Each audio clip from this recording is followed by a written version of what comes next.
গালের ঠাকুরের গলায় ছিল, সব চুরি চামারি করে নিয়ে গেছে। এই সকালবেলা দেখি আমাদের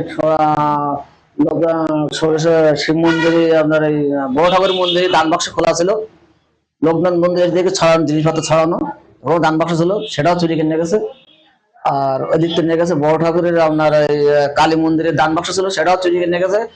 শিব মন্দির ছিল দান বাক্স, সেটাও চুরি কিনে গেছে টাকা। এই আনুষ্ঠানিকভাবে এসব জিনিসপত্র চুরি কিনে নিয়ে চলে যায়। আর আমাদের সিসি ক্যামেরার ডিস্ক বক্স ছিল, বক্স সেটাও চুরি কিনে গেছে। 5টা পরপর মন্দিরে তালা কেটে প্রত্যেকটা মন্দির ভেঙে দান বাক্স ভেঙে টাকা নিচ্ছে, বা অন্য অন্য ঠাকুরের গায়ে যেসব জিনিসপত্র থাকে অনেক কিছু নিয়ে গেছে।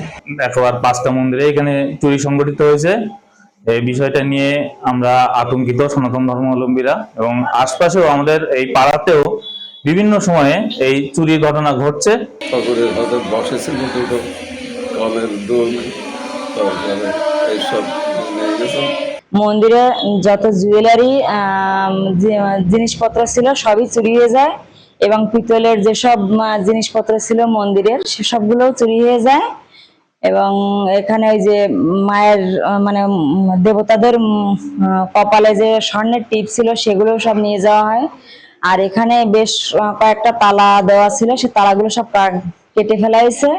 এবং এখানে যে সিসি ফুটেজটাও ছিল, সেই সিসি ফুটেজটা আর কি চুরি হয়ে গেছে।